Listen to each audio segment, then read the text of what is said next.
A distrofia muscular do Duchenne é uma doença neuromuscular rara, mais prevalente e mais investigada, mas Portugal continua sem um centro de referência. A doença atinge 1 em cada 3.000 nascimentos do sexo masculino, sendo por isso a mais prevalente. Em Portugal estima-se que existam cerca de 1.200 pessoas atingidas naturalmente. Trata-se de uma doença para a qual ainda não há cura, mas que se mantém no topo da investigação de muitas sociedades científicas e laboratórios a nível mundial. Assunto para a conversa agora com Joaquim Brites, presidente da Associação Portuguesa de Neuromusculares. Afinal, isto é uma doença rara que afeta, obrigada por estar aqui connosco, que afeta sobretudo as crianças do sexo masculino. Porquê?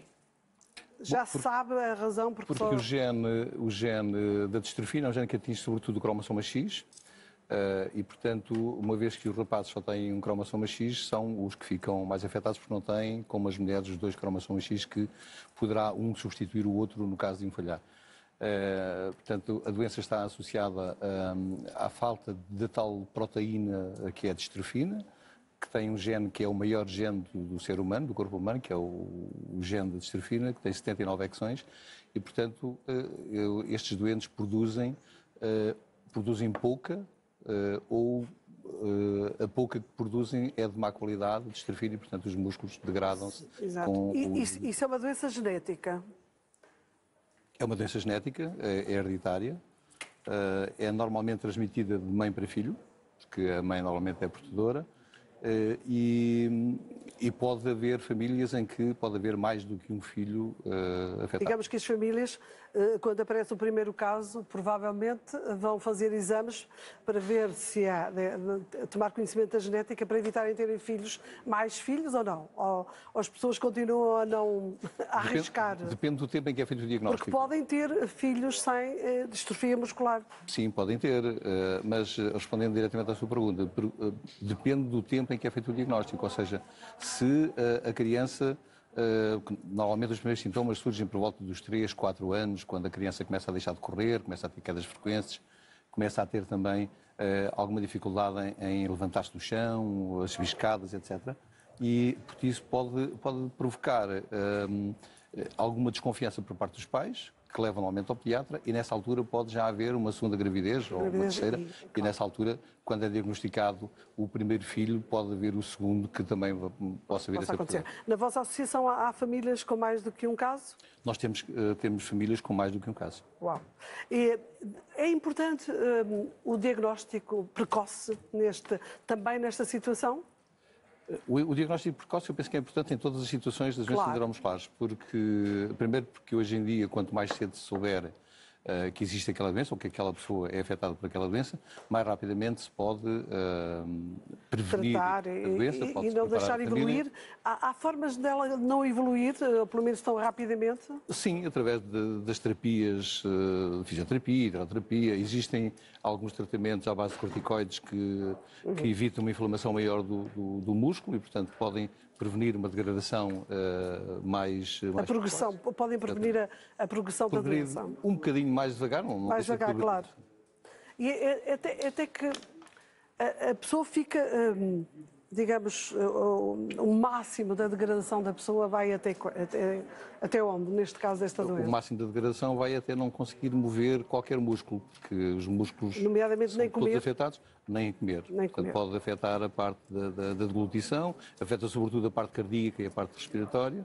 Que são 80% destes pacientes perdem a função respiratória? Sim, normalmente por volta a partir dos 10 anos de idade. Como é que é a vida destas crianças também? A vida das crianças é difícil e a vida das famílias onde elas vivem também. É difícil porque depois têm que passar a viver com uma ventilação não invasiva, que lhes permite respirar.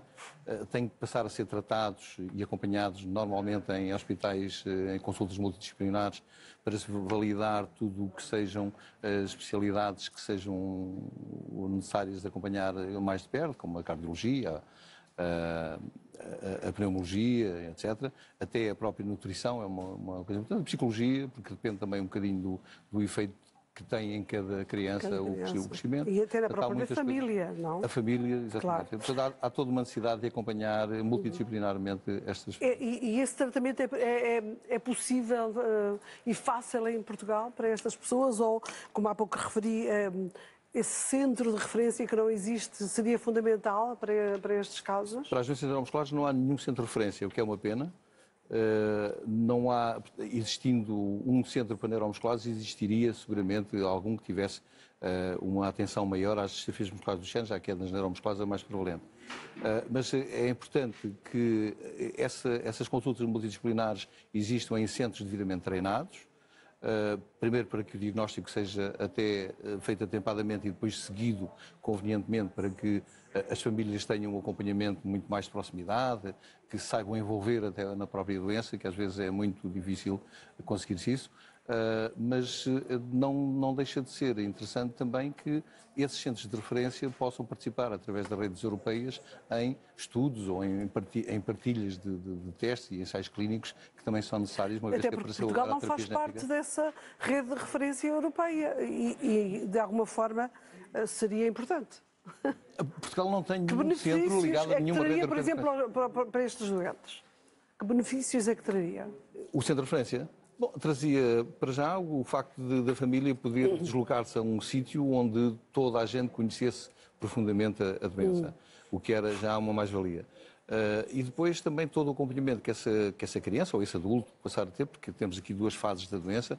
A doença em idade pediátrica é uma doença que tem um acompanhamento mais de perto, mas na idade adulta o acompanhamento perde-se, é muito mais difícil, as consultas multidisciplinares são muito mais raras. Para terminar, tem um filho também com disfunção muscular, ou distrofia muscular de Duchenne. Nesta sua experiência, digamos que houve uma grande evolução no sentido da cura ou de ajuda ao tratamento destas pessoas? No sentido da investigação para a cura, sim, houve um esforço enorme. No sentido do acompanhamento das famílias, também se tem feito um esforço muito grande. No sentido do apoio social, tem-se notado alguma evolução, mas ainda muito parca em relação às necessidades, nomeadamente em produtos de apoio. São doenças que carecem de produtos de apoio muito frequentes, cadeiras de rodas elétricas muito caras, carros adaptados, enfim, o acompanhamento. E esse acaba por ser também o vosso trabalho da Associação Portuguesa de Neuromusculares. Muito obrigada, Joaquim Brito, por ter estado connosco. Muito obrigado. Obrigado.